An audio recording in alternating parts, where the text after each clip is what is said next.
ማታውቅ ከሆነ አሊፍ ብሎ የጀመሩ ሰዎች ካሉ ቁጭ ብለ አሊፍ ማለት አትፈርበት።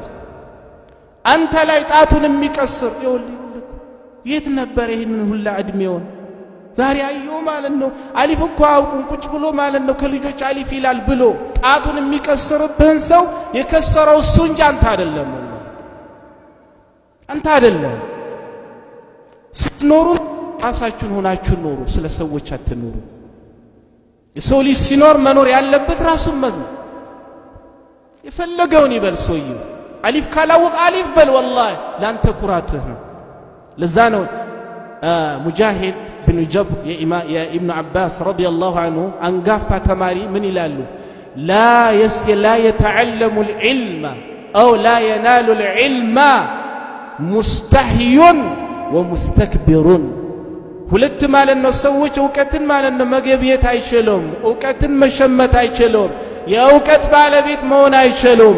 አንደኛው የሚያፍር ሰውና ሁለተኛ ደግሞ ማለት ነው የሚኮራ ሰው።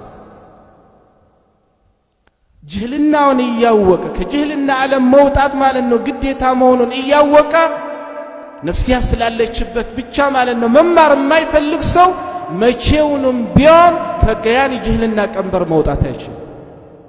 ሁለተኛ ሰዎች ምን ይሉኛል በማለት የሰዎችን ማለት ነው ትችትን በመፍራት እያፈረ ጅህልናውን እያወቀ የሚኖር ሰው መቼም ቢሆን ከጅህልና ዓለም መውጣት አይችልም። ስለዚህ እነዚህ ሁለቱን ነገር እርግፍ አድርጎ መተው አለበት። ማፈርና ክብሪያ የሚባለውን ነገር መሬት ያስቀመጠን እንደውም ወደ እውቀቱ ዓለም መምጣት የሚከለክለን ነገር የለም። ስለዚህ እኽዋኒ አሰሉላህ ጀለ ወዐላ أن يعلمنا كما علم آدم ويفهمنا كما فهم سليمان. الله سبحانه وتعالى آدم እንዳስተማረው እኛንም ያስተምረን። ለነብዩላህ ሱለይማን የሰጣቸውን አይነት ማለት ነው መረዳትን አላህ ለኛም ማለት ነው ይስጠን። አላህ سبحانه وتعالى ሳያፍሩ ነፍስ ያኖርባቸው ሳይኮሩ ካሉበት የቅያን ጅህልና ቀንበር ከሚወጡ ሰዎች አላህ ያድርገን። እኔ እንስላችሁ ዓሊም ሆናችሁ ኑሩ ማለት አይደለም። በቃ አስፈላጊ ሆነው ለኔ ይገባኛል በተለይ መሰረታዊ በሆኑ ነገሮች ላይ ማለት ነው ሳልፈራ ሳልጨናነቅ እንትን ሳይለኝ ኢባዳ መስራበትን እውቀት መሸመት والله አስፈልጋል። ደስ የሚለው እኮ ኢኽዋኒ ዛሬኛ በመናውቀው ቋንቋ የተለያዩ ማለት ነው ብዙ መጽሐፎች ተዘጋጅቷል አይደል? ኢትዮጵያ ስንሄድ እግረ መንገዳችንን ሌላ ዕቃ ለመግዛት ወደ ከተማ በምንወጣበት ሰዓት መጽሐፎች ገዝተን መምጣትንም ማለት ነው መርሳት የለብንም። የሚጠቅሙን ሼክ ሳይኖር እንኳን ራሳችን አንብበን ከጅህልና ዓለም እንምንወጣበትን ጀዛሁሙላሁ ኸይረን ብዙ ሙስሊም ወንድሞቻችን ጊዜያቸውን ሁለመናቸውን ሰጥቶ በተለያየ አርዕስት ያዘጋጃቸው ማለት ነው መጽሐፎች አሉ። በተለያየ ማለት ነው አርዕስት የተዘጋጁ ዩቲዩብ ላይ የሚለቀቁ ማለት ነው ደርሶች አሉ። ስንፍናው እኛ ጋር ነው እንጂ እውቀት የሚገኝበት መንገድ ጠፍቶ አይደለም። ዘመኑ እንደዛ አይደለም፣ እንደዛ ነው። ስለዚህ ኢኽዋኒ ሁሌም የምጮው የእውቀት ትልቅነት በእስልምና ውስጥ ትልቅ ስለሆነ ነው።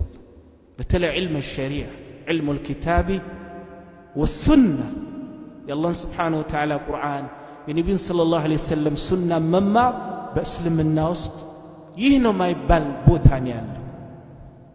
አላህ ስብሓነሁ ወተዓላ እውቀት ከተለገሱ ተለግሰውም ከሚሰሩበት ሰርተውም ለኡማው ከሚያስተላልፉ ሰዎች አላህ ስብሓነሁ ወተዓላ ያድርገን። ሌላው በመጨረሻ አደራ እምላችሁ ኢኽዋኒ ወላሂ ብዙ ሰዓት ለብቻችሁንም በምትሆኑበት ወይንም ከቤተሰብ የቀረ ጊዜ ኖሯችሁ ለናንተ የሚባል ጊዜ ሲኖራችሁ ያኔ ሞባይላችን ላይ ቁጭ ብለን ብዙ ሰዓት ከማሳለፍ ይልቅ ማንበብ የሚባለውን ነገር ማለት ነው እንልመደው ኢኽዋኒ። እኔ ብዙ ሰዓት ሞባይሌ ላይ ከመቀመጥ ይልቅ ኢንሻአላህ ይሄንን መጽሐፍ ጀምሬ በእንደዚህ አይነት ቀን መጨረስ አለብኝ የሚለውን ነገር ራሳችንን እናለማምድ። ማንበብ ትልቁን የሆነ ማለት ነው የእውቀትን ክፍል የያዘ ነው አይደል እንዴ? እዛም ነው يقول ربي جل وعلا اقرأ باسم ربك الذي خلق اقرأ ይላችኋል ሙሐመድን አለይሂ ሰላቱ ወሰለም። አንበብ ያነበበ ሰው ብዙ ደረጃ መድረስ ይችላል።